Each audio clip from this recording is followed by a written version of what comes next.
আমার পবিত্র লৌহে মাহফুজের সংরক্ষিত মিষ্টি মধুর ভাষা আল্লাহ পৃথিবীতে পয়গম্বরদের মাধ্যম দিয়ে পৃথিবীর মানুষকে মানুষ বানানোর জন্য, সুপথ দেখানোর জন্য, অন্যায়কে পরিত্যাগ করে ন্যায় পথে চলার জন্য, কোনটা হক কোনটা না হক, কোনটা সত্য কোনটা মিথ্যা, কোনটা হালাল কোনটা হারাম, এটা জানানোর জন্য আল্লাহ আসমানি কিতাব পাঠিয়েছেন মোট 104টি।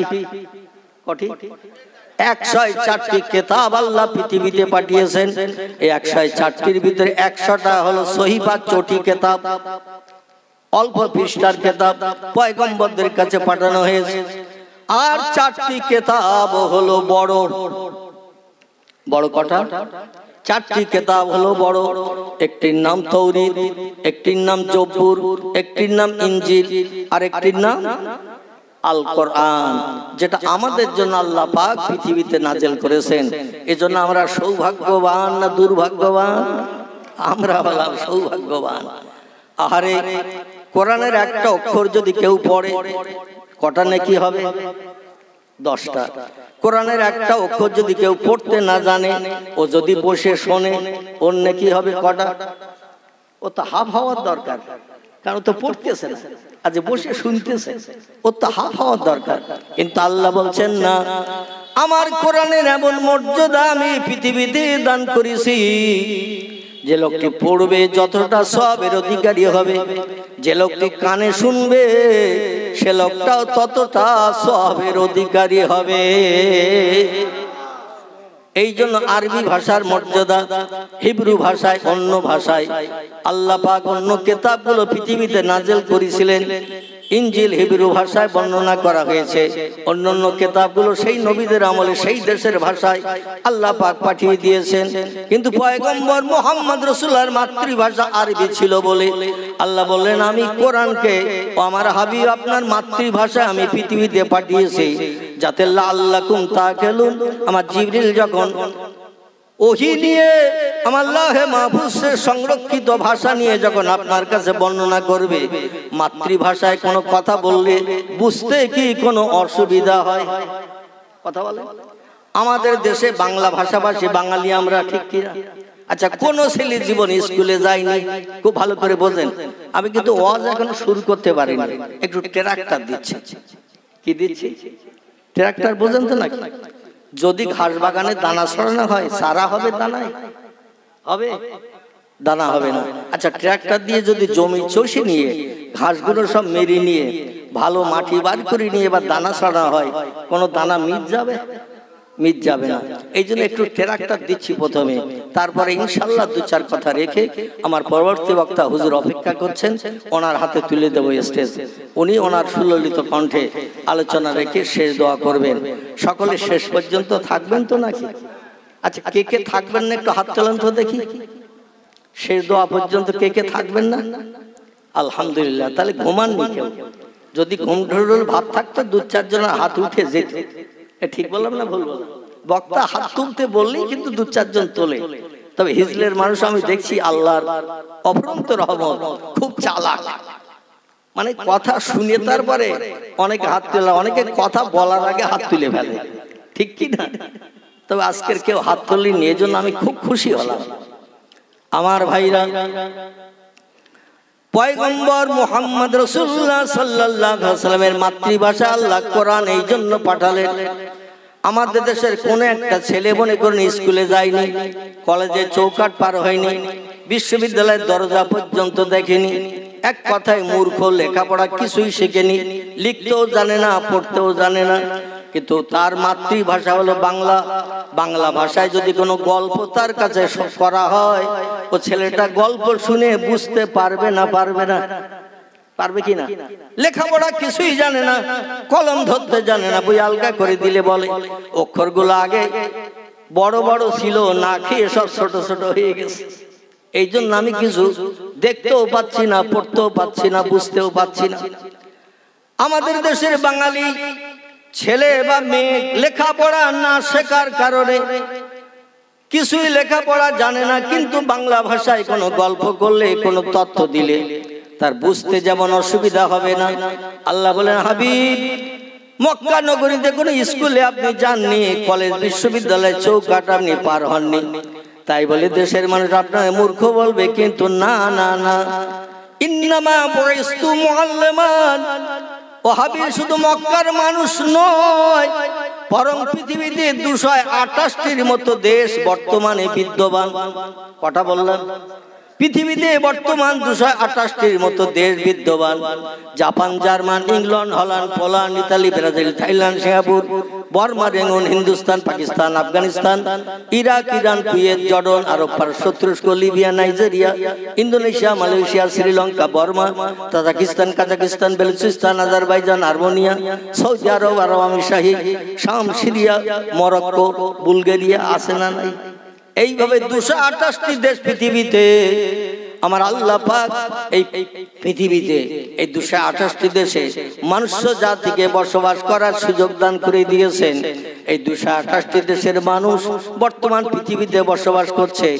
কোন দেশে এমন নাই যে ওই দেশে মুসলমান নাই। অনেক দেশে হিন্দু নাই, অনেক দেশে জৈন নাই, অনেক দেশে শিখ নাই, অনেক দেশে ইহুদি নাই, অনেক দেশে খ্রিস্টান নাই, অনেক দেশে কোল নাই, অনেক দেশে ভিল নাই, অনেক দেশে নাগা নাই, অনেক দেশে খাসা নাই, অনেক দেশে মুন্ডা নাই, অনেক দেশে আর্য নাই, অনেক দেশে আদিবাসী নাই। কিন্তু মুসলমান এমন একটি জাতি, তাম বিশ্বের 228টি দেশে, সব দেশে মুসলমান বসবাস করছে বর্তমান। একটু চিল্লায়ে বলুন সুবহানাল্লাহ, নারায়ে তাকবীর। এই মুসলমানদের নেতা করে যারা পৃথিবীতে পাঠালেন, আল্লাহ বললেন দুনিয়ার কোন স্কুল কলেজে পড়ার দরকার আপনার হবে না। তাই বলে পৃথিবীর মানুষ যেন আপনার মূর্খ ধারণা না করে।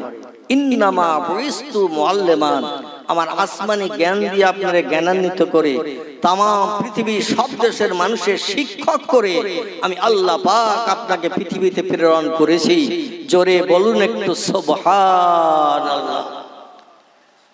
আল্লাহ বলছেন, হাবিব আপনি বলে দিন, ইন্নামা বুইস্তু মুআল্লিমান, তাম বিশ্ববাসীর শিক্ষক হয়ে, টিচার হয়ে, প্রফেসর হয়ে, অধ্যাপক, অধ্যাপক হয়ে আমি মুহাম্মদ পৃথিবীতে এসেছি। আমার মতো জ্ঞান অতীতে কারো ছিল না, বর্তমানে নাই, ভবিষ্যতে কোনো নাতি নাতকুড়ে হবে না। এখন বর্তমান যুগের কিছু বিজ্ঞানীরা, দার্শনিকেরা, ইঞ্জিনিয়াররা, ডাক্তারেরা, মাস্টাররা, ভূতত্ত্ববিদেরা, ঐতিহাসিকেরা, ভৌগোলিকেরা তারা বলছেন মুহাম্মদ লেখাপড়া কিছু জানতো না, নাউজুবিল্লাহ, এজন্য মুহাম্মদ ছিল মূর্খ। জোরে বলুন একটু নাউজুবিল্লাহ। আচ্ছা, রসুল যে বললেন আমি তামাম বিশ্ববাসীর শিক্ষক, কথাটা নবী বাস্তবে প্রমাণ না করা পর্যন্ত এ যুগের মানুষ মেনে নেবে? মেনে নেবে? বলে কথা তো কত লোক কত রকম বলে, অনেকে ওয়াদা করে ভঙ্গ করে, অনেকে অনেক বড় বড় কথা বলে, কাজের সময় তারে খুঁজে পাওয়া যায় না।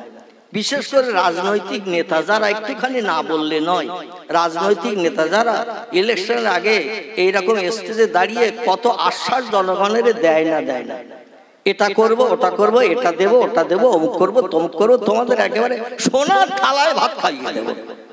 আচ্ছা, ইলেকশন যাই হয়ে যায়, এমপি হয় যিনি, তার আর খোঁজ পাওয়া যায়? হিজলে গ্রামে আসবে আর কোনোদিন? এমপি এমএলএ হয়তো বাড়ির কাছাকাছি লোক, সেজন্য মাঝে মধ্যে হয়তো রাস্তা দিয়ে যায়। কিন্তু যে এমপি হয়, 7টা থানা মিলে ভোট নিয়ে উইনার হয়ে এমপি হয়েছে, ও তো কত আশ্বাস দিল। ভাবলা হাই স্কুল মাঠে, বসিরহাট বিএসএস মাঠে, এরকম বড় বড় মাঠে আশ্বাস দেয়, তোমাদের এই করবো সেই করবো, আমার একটু ভোট দিয়ে জিতিয়ে দিও। আচ্ছা, বলিয়ে চলে যায়। ভোটে জেতার পরে আর আসে জনগণের কি সুবিধা অসুবিধা দেখার জন্য? কিন্তু রসুল বলছেন আমি তামাম বিশ্ববাসীর শিক্ষক। কেমন শিক্ষক? মানুষ যদি যাচাই করতে না পারে তাহলে শিক্ষক হিসাবে মানবে? কথা বলে মানবে না। মক্কার মানুষ দেখে বলে, মুহাম্মদ তুমি কেমন আমাদের নেতা সেজেছ? জন্মের আগে তুমি বাপ হারিয়েছ। খুব ভালো করে শোনো, জন্মের আগে তুমি বাপ হারিয়েছ। ও মুহাম্মদ, 4 বছর বয়সে তায়েফ থেকে মক্কা নগরীতে মায়ের কাছে ফিরে এসেছো। 6 বছর কাল অতিবাহিত হতে না হতে মায়ের কোলে, মায়ের স্নেহে 2 বছরের মতো লালিত পালিত হওয়ার পর তুমি তোমার মা জননী আমিনাকেও তুমি হারিয়েছো। 8 বছর 6 মাস 16 দিন বয়স পর্যন্ত তুমি মা হারানোর পরে দাদা আব্দুল মুত্তালিবের কাছে তুমি লালিত পালিত হয়েছে। কার কাছে? বাপ তো জন্মের আগে মারা গেল, মা 6 বছর বয়সে মারা গেল। রাসূল বাপ মা হারা এতিম যখন হলেন, দাদার কাছে লালিত পালিত হলেন। কারণ মুহাম্মাদের আহা বলার কেউ নাই, দুঃখ দেখার কেউ নাই, মুহাম্মাদের কোলে তুলে নেওয়ার কেউ নাই। আব্দুল মুত্তালিব 6 বছর বয়স থেকে নিয়ে 8 বছর 4 মাস 16 দিন, কত বললাম? 8 বছর 4 মাস 16 দিন আব্দুল মুত্তালিব পয়গম্বরের লালন পালনের দায়িত্ব নিল। আব্দুল মুত্তালিব বৃদ্ধ মানুষ ছিল। এই 8 বছর 4 মাস 16 দিন যখন নবীজির বয়স হলো, আব্দুল মুত্তালিব দুনিয়া থেকে বিদায় নিয়ে নিল। তাহলে নবীজির আপনজন আর কেউ আছে? আপনজন আর কেউ নাই, কিন্তু আপনজন ছিল রক্তের সঙ্গে সম্পর্কওয়ালা 9 জন চাচা। কয়জন? 9 জন চাচা। কারো নাম হারেস, কারো নাম মুকাবিম, কারো নাম হামজা, কারো নাম আব্বাস, কারো নাম আবু তলেব, কারো নাম আব্দুল্লাহ, কারো নাম আবু লাহাব। এরা ছিল বিশ্ব নবীর আপন চাচা। আচ্ছা, আবু জেহেল কে বলুন তো? আলহামদুলিল্লাহ, আমার খিদিরপুর মসজিদের মুয়াজ্জিন সাহেব তথ্যটা দিয়ে দিয়েছে। কারণ মাঝে মধ্যে আমার একটু বক্তব্য রাখতে হয়, তো এই কারণে অনেকে ব্রেন মগজে ঢুকিয়ে রেখেছে। কিন্তু অনেকে জানেন যে আবু জেহেল নবীজির আপন চাচা, এ অনেকে জানেন কিনা? কিন্তু আসলে আবু জেহেল নবীজির আপন চাচা নয়। কারণ নবীজির চাচা তারা আব্দুল মুত্তালিবের ছেলে যারা, ঠিক না ভুল? কারণ আব্দুল মুত্তালিব ছিল দাদা, দাদার ঔরসে যত ছেলে জন্ম নিয়েছে এরা ছিল ভাইতে 10 জন, এরা ছিল আপন চাচা। আবু জেহেলের বাবার নাম ছিল হেশাম।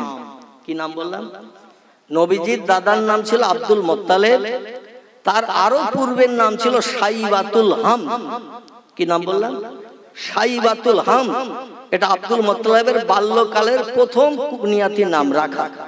পরবর্তীতে আব্দুল মুত্তালিব নাম এই জন্য হলো, মক্কা নগরীতে কোনো ফসল আদি কিছুই হতো না। মক্কা নগরী ছিল পাহাড়ি ঘেরা দেশ। পূর্বে যা ছিল এখনো তাই আছে।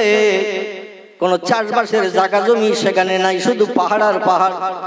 1 রশি দূরে পাহাড়, 2 রশি দূরে পাহাড়, হাফ কিলোমিটার দূরে পাহাড়, 1 কিলোমিটার দূরে পাহাড়।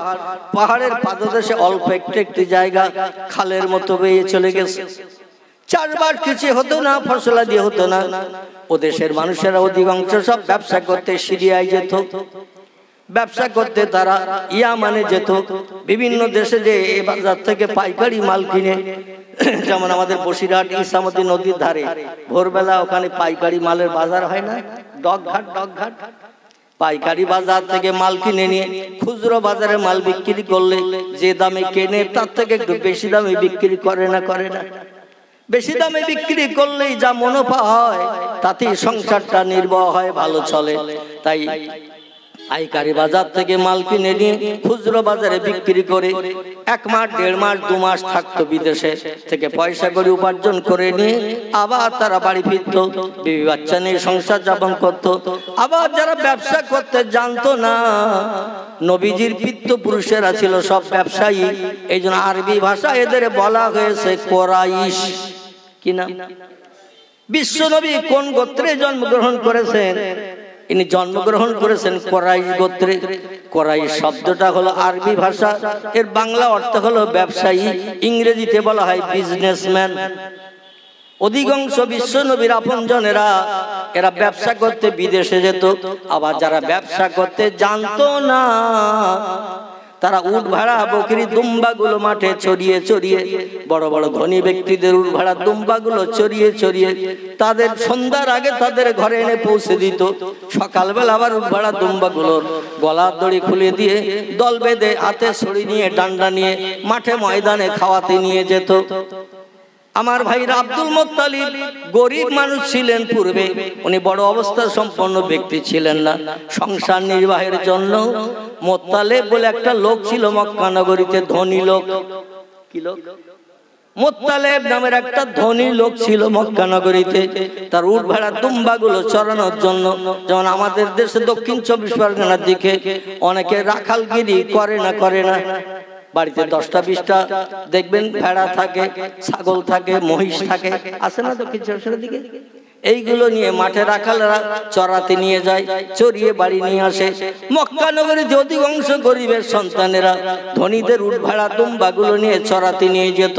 লোকটির নাম ছিল মোত্তালিব। এই মোত্তালিবের বাড়ি রাখালগিরি করতে নবীজির দাদা গিয়েছিলেন, এই জন্য তার নামকরণ করা হয়েছিল আব্দুল মোত্তালিব। কি নাম বললাম? তার নামকরণ করা হয়েছিল আব্দুল মোত্তালিব। আরবিতে আব্দুল মানে হলো গোলাম, চাকর, মানদার। আর মোত্তালিব বলে একটা লোক ছিল, ধনী মানুষ, তারই গোলামগিরি, চাকরগিরি, মানদারগিরি করত। আর অনেকদিন কারো বাড়ি কাজ করলে দেখবেন সেই লোক তার গোলাম, মানদার, চাকর বলে, এই অমুকের বাড়ির গোলাম, অমুকের বাড়ির চাকর, অমুকের মানদার, একটু শোন, বলে না বলে না। এই জন্য তার নামকরণ করা হয়েছিল আব্দুল মোত্তালিব। আব্দুল মানে হলো গোলাম, আর মোত্তালিব ছিল মক্কার একজন ধনী ব্যক্তি। এই ধনী ব্যক্তির গোলাম হিসাবে দেশের মানুষের কাছে পরিচিতি লাভ যখন করলো, নামটাই দেশে প্রচলিত হয়ে গেল। নবীজির দাদার নাম আব্দুল মোত্তালিব, কিন্তু তার আসল নাম ছিল কি মনে আছে? তাও হয়নি, একটুখানি আগেই বলেছি, মগজে ভালো ঢোকেনি। আমার ভাইরা, তার নাম ছিল সাইবাতুল হামদ। কি নাম? আরেকবার বলবো, তার নাম ছিল সাইবাতুল হামদ। এটা হলো তার আসল নাম। মনে থাকবে তো নাকি? আলহামদুলিল্লাহ। আমার ভাইরা, যেটা আমি আপনাদের কাছে বলতে চাইছিলাম, আব্দুল মোত্তালিবের 10টি ছেলে ছিল। 10টি ছেলের ভিতরে একটা ছেলে যৌবন বয়সে, বিবাহের মাত্র 6 মাস, মতান্তরে 4 মাস। বর্ণনাকারীরা 2 রকম তথ্য দিয়েছেন, সিরাতে হালাবিয়া, সাউসিয়াত, সিরাতুন নবী, এরকম। আমার সিরাতে ইবনে হিশাম, বিভিন্ন বিশ্ব নবীর জীবনী গ্রন্থ সিরাতের কিতাবে লেখকেরা 2টি তথ্য দিয়েছেন। একটি তথ্যে বলা হয়েছে মুহাম্মদ রাসূলুল্লাহ জন্মের 6 মাস আগে বাবা মারা গিয়েছিল। আবার কোন বর্ণনায় বলা হয়েছে 4 মাস। যাই হোক, আমি যেটা আপনাদের কাছে বলতে চাইছি সেটি হলো, এই বিবাহের পরে 6 মাস সংসার করার পরে আমিনারে রেখে আব্দুল মোত্তালিব, এই আব্দুল্লাহ যখন ব্যবসা করতে ভাইদের সঙ্গে সিরিয়া দেশে গিয়েছিল, যে ব্যবসা করে অনেক টাকা লাভ করে নিয়ে যখন ঘরে ফিরছেন, আমার ভাইরা মদিনা থেকে, মদিনার পূর্ব নাম ছিল ইয়াসরিব। কি নাম? মদিনার পূর্ব নাম ছিল ইয়াসরিব। পয়গম্বর মুহাম্মদ রাসূলুল্লাহ 13 বছর মক্কা নগরীতে দ্বীনের দাওয়াত যখন দিলেন, তখনও ইয়াসরিবের নাম ইয়াসরিব ছিল, মদিনার পূর্ব নামই বহাল ছিল। 13 বছর দ্বীনের দাওয়াত দেওয়ার পর রাসূল যখন মক্কাবাসীদের অত্যাচারে অতিষ্ঠ হয়ে গেলেন, পাথর খেয়ে খেয়ে সারা দেহটা রক্তে লাল হয়ে গেল। বিশ্ব নবীর গায়ে বসন্তের দাগের মতো যখন পাথর খেয়ে খেয়ে ঘাগুলো সেরে গেল, বসন্তের দাগের মতো দাগ হয়ে গেল। আমাদের দেশে মাঝে মধ্যে কিছু আগে, এখান থেকে 2 বছর আগে বা 20 বছর আগে দেখবেন ফাল্গুন চৈত্র মাস আসলে বসন্ত রোগ হতো না? এখন একটু কম হয়ে গেছে, কিন্তু আগে ফাল্গুন চৈত্র মাস আসলেই কিন্তু বসন্ত রোগ দেখা দিত। আরে বসন্ত রোগ যদি সারা দেহে ওই রস নিয়ে, মানে মোটা মোটা ফুসকুড়ি গলে যাওয়ার পরে দগদগে ঘা হয় না? হয় না? ঘা গুলো সেরে যাওয়ার পরে একটা দাগ থাকে না? থাকে না? অনেকে বলে দাগ নুকিয়ে যাবে পরে ডাবের পানি দিয়ে গোসল করা। এ বলে না? বলে না? ডাবের পানি দিয়ে গোসল করা। পয়গম্বরের গায়ে বসন্ত রোগ হয় নাই, কোন শ্বাস রোগ হয় নাই। আল্লাহ পাক পয়গম্বরকে সারা জীবনে একটা রোগ দিয়েছিলেন, সেটা হলো মৃত্যু রোগ। কি রোগ? মৃত্যু রোগ। মৃত্যু রোগে আক্রান্ত হয়ে পয়গম্বর মুহাম্মদ রাসূলুল্লাহ সফর মাসের 27 তারিখ থেকে নিয়ে রবিউল আউয়াল মাসের 12 তারিখ, কদিন হয়? সফর মাসের 27 থেকে নিয়ে রবিউল আউয়াল মাসের 12 তারিখ গুনলে কদিন হয়? 12 আর ওদিকে 3, 27 আর 3 30। আরবিতে কিন্তু মাস 31 হয় না, 31 হয় না। আরবি মাস 29 হয় আর 30 হয়। খোদার কসম, কিয়ামত পর্যন্ত আরবি মাস 31 কোনদিন হবে না। আবার আমাদের দেশে ইংরেজি মাস ফেব্রুয়ারি দেখবেন মাঝে মাঝে 28 হয়, হয় না? 28 হয়। আরবি মাস 28 জীবনে হবে না, 31 হবে না, কারণ চাঁদ উঠলেই নতুন মাস শুরু। চাঁদ যতদিন আবার না উঠবে ওই মাস চলবে। তবে চাঁদ উঠতে 29 কিংবা 30 দিন সময় লাগে। এই জন্য 27 তারিখ থেকে 30 কতদিন হচ্ছে? আল্লাহু আকবার, আমার ওয়াজ করা মাথায় উঠে যাবে। 27 থেকে 30 কত হলো? এটা 27 ধরবেন না? একটু ভালো করে মগজ ঘোলাতে হবে। 27 তারিখ ধরতে হবে, 27 থেকে 30, তাহলে কতদিন হলো? 4 দিন। আর ওদিকে রবিউল আউয়ালের 12, তাহলে কত হলো? এই 16। এই 16 দিনের মতো পয়গম্বর অসুস্থ হয়েছিলেন, মাঝে মাঝে বেহুশ হয়ে যাচ্ছিলেন, চোখ দুটো লাল টকটকে হয়ে গিয়েছিল, পয়গম্বরের কপালগুলো ঘেমে ঘেমে ঝরে ঝরে পড়তো। মায়েশাতুল হুমায়রা বলছেন, আল্লাহে লা শাক্কা ফিহে, আমি সেই খোদার কসম খেয়ে বলছি, আমার পয়গম্বর মৃত্যু যন্ত্রণায় আমার উরুর উপরে মাথা দিয়ে শুয়ে রয়েছে। জোরে বলুন সুবহান। নবীজির স্ত্রী ছিল সে সময় 9 জন। কজন? আচ্ছা, অসুবিধা হচ্ছে না তো? নবীজির স্ত্রী ছিল সে সময় 9 জন। পয়গম্বরের জীবনের উপরে আর কোন ওয়াজ কি উত্তম আছে? কথা বলেন। পয়গম্বরের জীবন ইতিহাসের উপরে আর কোন ওয়াজ কি উত্তম ভালো আছে? যার চরিত্র ছিল সাদা কাপড়, সারা জীবনে 63 বছরে একটাবার মিথ্যা কথা যিনি বলেননি, কারো মালে না বলে জীবনে কোনোদিন হাত দেননি, কারো অর্থ জীবনে কোনোদিন তিনি আত্মসাৎ করেননি, গরিবের হক কোনোদিন ফাঁকি দিয়ে খাননি, কারো জায়গা জমি ব্রেন মগজ ধলাই করে যুক্তি বুদ্ধি দিয়ে তিনি লিখেও নেননি, কারো সঙ্গে রাস্তাঘাটে পথে অশান্তি করেননি, জীবনে কোনোদিন কাউকে তিনি গালিও দেননি। যারা মেরেছে পয়গম্বরকে, চওয়াটাঘাত করেছে, চাবুক দিয়ে মেরেছে, আল্লাহর পয়গম্বর তাদের হাত ধরে বলেছে, ভাই তোমার এই হাত দিয়ে আমার গালে চড় মারার কারণে তোমার হাতে যদি কোনো ব্যথা লেগে থাকে, আমি পয়গম্বর আমারে ক্ষমা করে দাও। জোরে বলুন একটু সুবহানাল্লাহ। এই জন্য আল্লাহ বলছেন, ওমা আরসালনাকা ইল্লা রাহমাতাল লিল আলামিন। চিল্লায়ে বলুন আল্লাহু আকবার। এ হাবিব, আপনাকে কি দুঃখীর দুঃখ মোচনের জন্য, অভাবীর অভাব দূর করার জন্য, ক্ষুধার্তের ক্ষুধা নিবৃত্তির জন্য, ক্রন্দনরত ব্যক্তির চোখের পানি মোচনের জন্য, আপনাকে কি শান্তির প্রতীক, দয়ার সাগর, করুণার আধার করে আমি আল্লাহ পাঠাই নাই?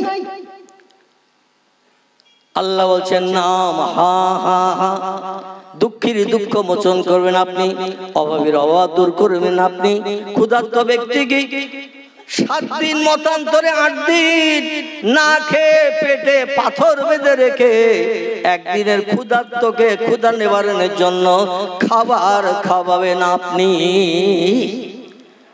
এই লোকটির জীবন ইতিহাসের আলোচনা শুনলে আমাদের চরিত্র পরিবর্তন হবে না? হবে না?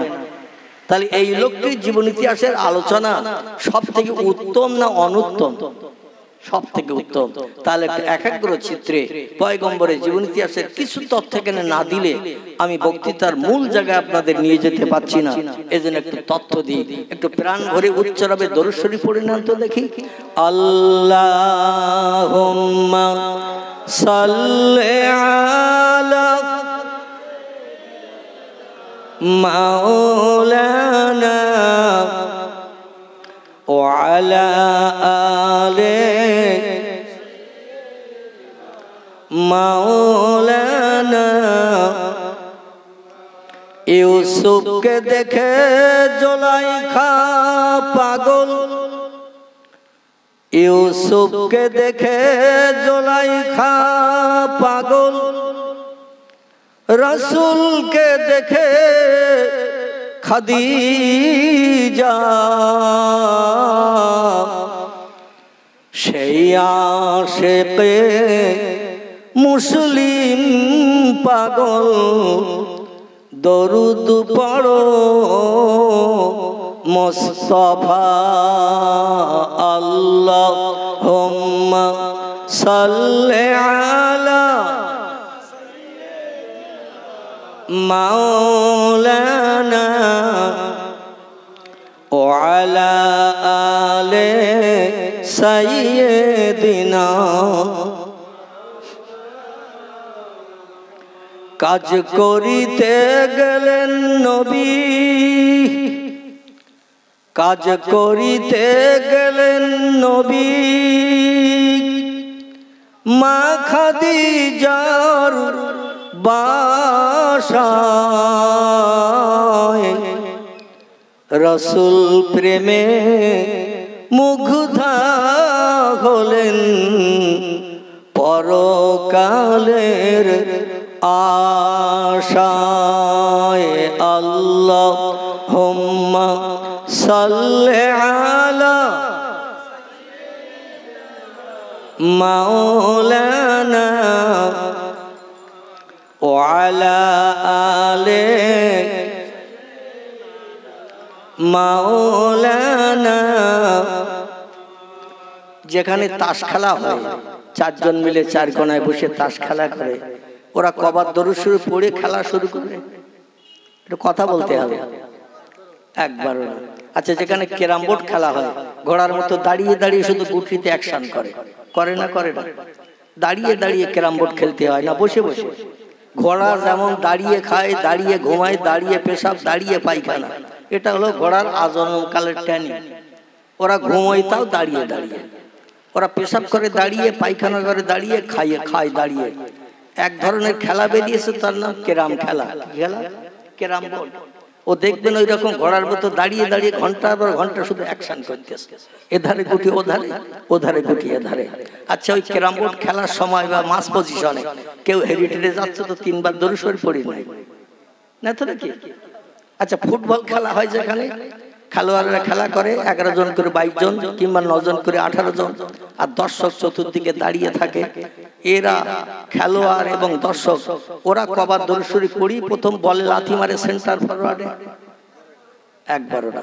তাহলে দরুদ শরীফ পড়া কোনো জায়গায় হয় না। ভিডিও হয়, যাত্রা হয়, সার্কাসে যায়, সেখানেও কি দরুদ শরীফ পড়া যায়? পড়ার সুযোগ হয়? কোন খেলোয়াড় কি বলে, বা সার্কাসে যারা খেলা দেখায় যে আপনার 3 বার দরুদ শরীফ পড়ি নেন, তারপর আমি বার খেলা দেখাবো? বলে? বলে না। তাহলে দরুদ শরীফ পড়ার জায়গা কোন জায়গা? আলহামদুলিল্লাহ, দরুদ শরীফ পড়ার জায়গা হলো এই বেহেশতের বাগান। এটা হলো আল্লাহর তরফ থেকে বেহেশতের বাগান বানানো হয়েছে।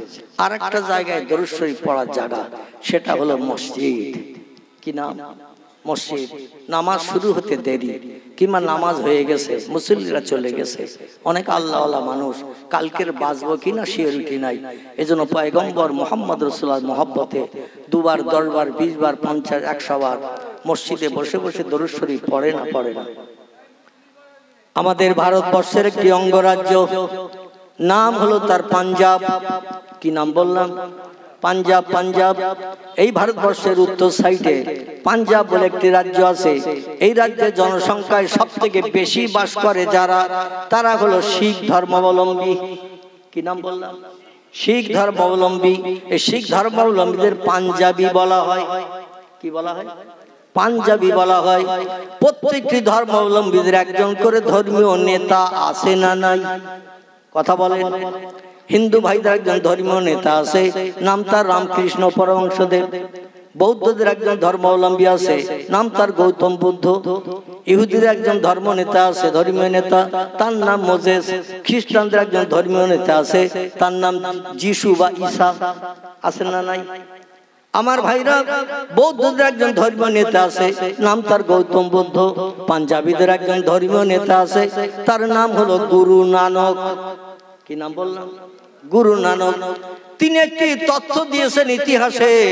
আমি তথ্যটি আপনাদের কাছে একটু প্রকাশ না করলে আমার বক্তৃতা যেন কিছুটা অক্ষত রয়ে যাচ্ছে। আজকে দরুদ শরীফের মহব্বত, প্রেম, ভালোবাসা পয়গম্বরের জন্য আমরা কতটুকু করি। আর গুরু নানকের মতো বিধর্মী ধর্মীয় নেতা গুরু নানক, তিনি একটি তথ্য দিয়েছেন ইতিহাসে, কিয়ামত পর্যন্ত তার তথ্যটি মুছবে না। জোরে বলুন একটু সুবহানাল্লাহ। বইটির নাম হলো অমুসলিম মনীষীদের দৃষ্টিতে অমুসলিম মনীষীদের চোখে হযরত মুহাম্মদ রাসূলুল্লাহ, লেখকের নাম ডক্টর আফাজুল্লাহ এবং তার কন্যার নাম হলো রোমেনা আফাজ, দুইজন মিলে এই বইটি লিখেছেন। বইটা বাজার থেকে খরিদ করবেন, তথ্যটা পেয়ে যাবেন ইনশাআল্লাহ। গুরু নানক বলছেন, সাধু সমাজকারক ব্রাহ্মণ গাজী পীর ও কুতুবগণ অশেষ উপকার করাইতে পারবেন যদি তারা ইসলামের নবীর প্রতি একটু ভক্তি ভরে দরুদ শরীফ পাঠান। আর একটু জোরে বলা যাবে না? নারায়ে তাকবীর। গুরু নানক বলছেন, সাধু সমাজকারক ব্রাহ্মণ গাজী পীর ও কুতুবগণ অশেষ উপকার করাইতে পারবেন যদি তারা ইসলামের নবীর প্রতি একটু ভক্তি ভরে দরুদ শরীফ পাঠান। গুরু নানক বলে নাই সময় সুযোগ হাতে পেলে রামকৃষ্ণ পরমহংসদেবের নামের জপ জিকির করিও, সময় সুযোগ হাতে পেলে এমন করে গৌতম বুদ্ধের নামের প্রশংসা করিও, সময় সুযোগ হাতে পেলে যীশু খ্রিস্টের নামের তসবিহ পড়িও। এ কথা গুরু নানক বলেন নাই।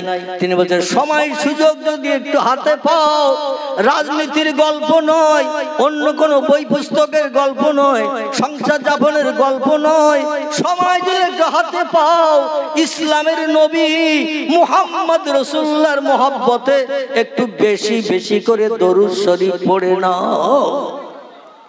আল্লাহ কোরআন পাকের 22 পারা সূরা হাজাবের ভিতরে তত্ত্ব কোট করে দিচ্ছেন, ও মানুষ, তোমাদের এই জন্য গুরু নানক দরুদ শরীফ পড়ার কথা বলেছে।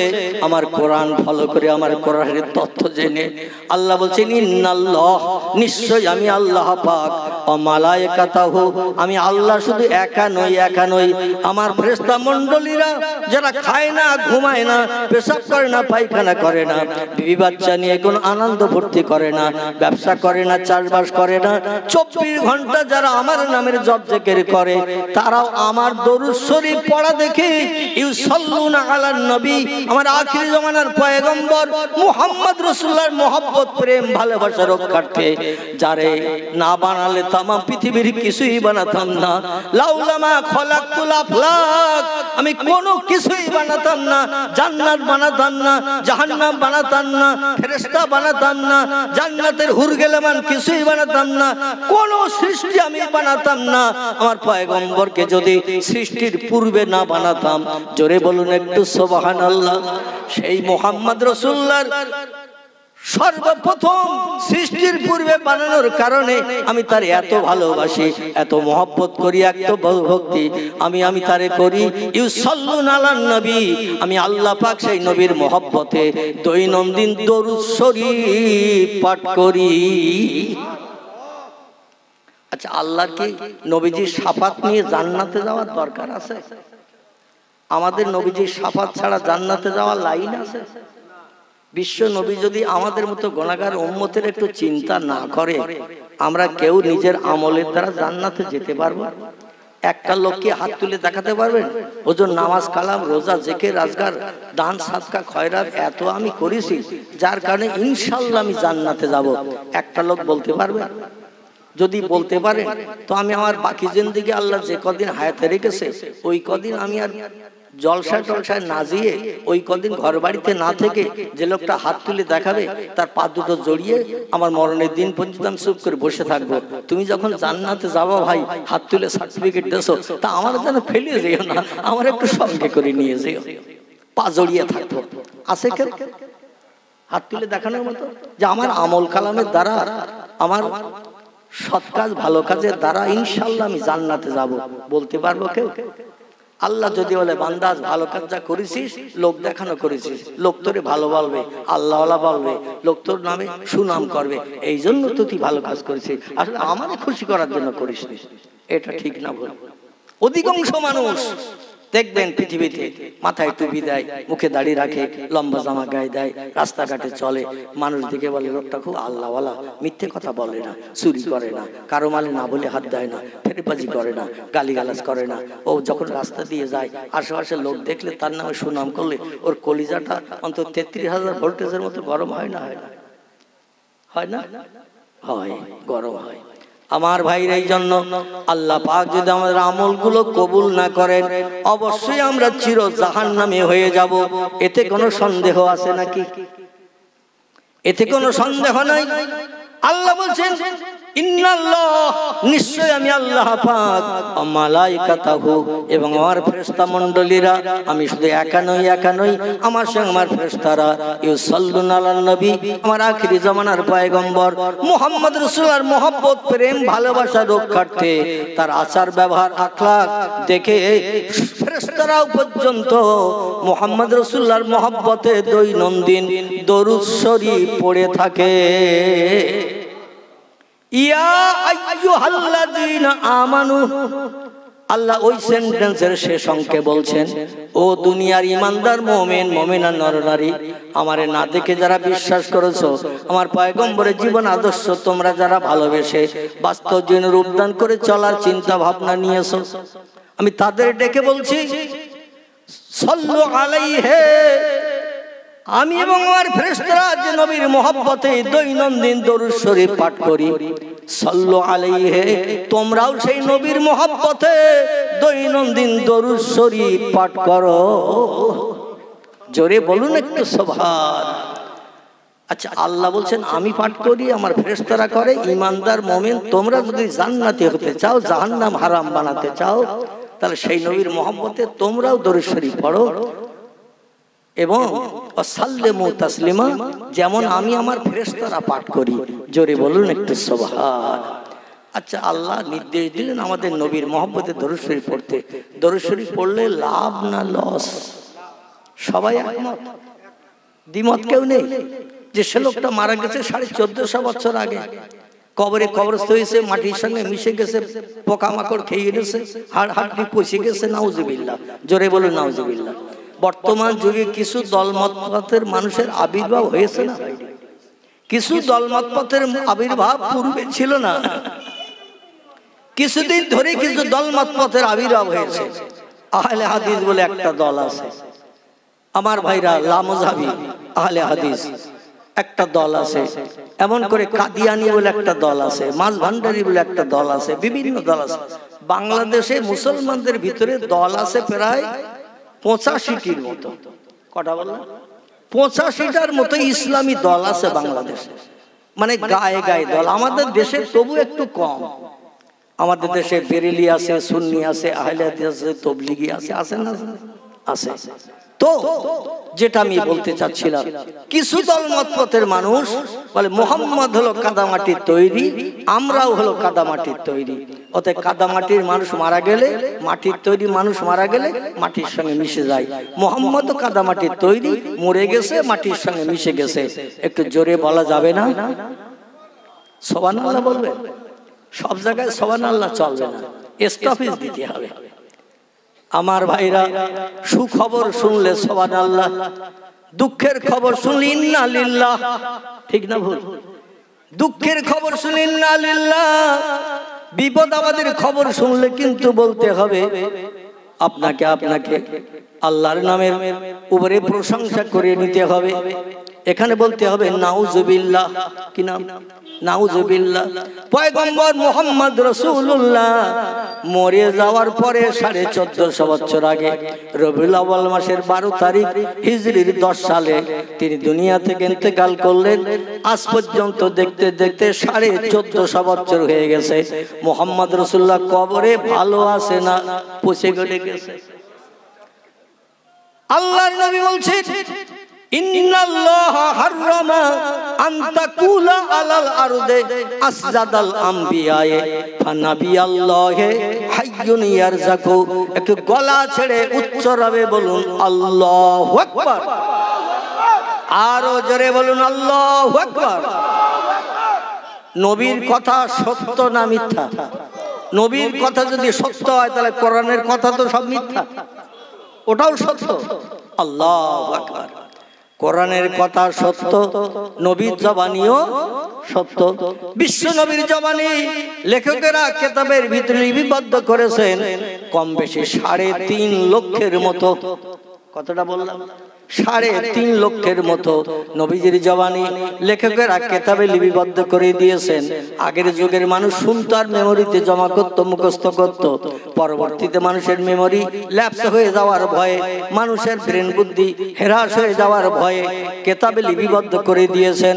কারো বা নাম বুখারী, কারো বা নাম মুসলিম, কারো বা নাম তিরমিজি, কারো বা নাম আবু দাউদ, কারো বা নাম ইবনে মাজাহ, কারো বা নাম নাসাই, কারো বা নাম দারমি, কারো বা নাম দারকুতনি, কারো বা নাম বাইহাকি, কারো বা নাম তিবরানি, কারো বা নাম কুরতুবি, কারো বা নাম মুওয়াত্তা মালিক, কারো বা নাম মিশকাতুল মাসাবি, কারো বা নাম ইবনে হাব্বান, কারো বা নাম আল হাকিম, কারো বা নাম মুস্তাদরাক, কারো বা নাম তারগিব। এভাবে বিভিন্ন হাদিসের কিতাবের ভিতরে আল্লাহর পয়গম্বরের জবানি লেখকেরা 3.5 লক্ষের মতো লিপিবদ্ধ করেছেন। নবীজির জবানে 3.5 লক্ষ হাদিস, এর ভিতরে একটা হাদিস কি মিথ্যা আছে? কোন মুসলমান শরীয়তের ফতোয়ার কিতাব নাম হলো তার হেদায়া, শরীয়তের ফতোয়ার কিতাব নাম তার ফতোয়া দুররে মুহতার, শরীয়তের ফতোয়ার কিতাব নাম তার ফতোয়া কাজী খান, শরীয়তের ফতোয়ার কিতাব নাম তার ফতোয়া মুহিত, শরীয়তের ফতোয়ার কিতাব নাম তার ফতোয়া আলমগীর। এভাবে যত ফতোয়ার কিতাব আছে সব ফতোয়ার কিতাবে লেখকেরা একমত হয়ে লিখেছেন, আল্লাহর কোরআনের কোন এক জায়গার একটা কথা যদি মানতে কেউ অস্বীকার করে, পয়গম্বরের জবানি এই 3.5 লক্ষের মতো হাদিস কিতাবে যা লিপিবদ্ধ আছে, একটা হাদিস যদি কোনো মুসলমান বিশ্বাস করতে আপত্তি দর্শায়, লোকটার মুসলমান থাকবে না, লোকটা কাফের হিসাবে বিবেচিত হবে। ফতোয়ার কিতাবে লেখকেরা লিখেছেন, কোরআনের তথ্য আপনার মেমোরিতে অ্যাডজাস্ট হোক না হোক, তত্ত্বটা বুঝতে পারেন আর না পারেন, নবীর জবানি হাদিস, কোন হাদিস আপনার মেমোরিতে অ্যাডজাস্ট হোক বা না হোক, বুঝতে পারেন আর না পারেন, কোরআন হাদিসের টোটাল কথা সব সত্য হিসাবে বিশ্বাস করতে হবে। যদি কেউ সন্দেহ পর্যন্ত পোষণ করে, তার ইমানে খাতরা হয়ে যাবে, আর ইমানে খাতরা হয়ে গেলে তার ঠিকানা হবে জাহান্নাম। আল্লাহ যেন আমাদের হেফাজত করেন, সকলে বলুন আমিন। সেই পয়গম্বর বলছেন, ইন্নাল্লাহা হাররামা, ইন্নাল্লাহ নিশ্চয়ই আল্লাহ পাক, হাররামা তিনি হারাম সাব্যস্ত করেছেন, নিষেধ করে দিয়েছেন, বারণ করে দিয়েছেন, আনতাকুলা ভক্ষণ করতে খেতে, আলাল আরদ দুনিয়ার মাটিকে, আসরাদাল আম্বিয়া নবী আম্বিয়া এবং নবী আম্বিয়াদের দোসর ওলি আউলিয়া যারা এই পৃথিবীর জমিনে মৃত্যুবরণ করে কবরস্থ হয়ে গেছে, তাদের দেহকে আল্লাহ মাটিকে খেতে নিষেধ করে দিয়েছেন। জোরে বলুন সুবহান। যেভাবে কাফনের কাপড় দিয়ে কবরে রাখা হবে, হাজার হাজার বছর পেরিয়ে গেল কাফনের কাপড়ও পর্যন্ত মাটির দাগ লাগবে না, পচা গলা তো দূরে থাক, কাফনের কাপড়ে মাটির দাগও লাগবে না।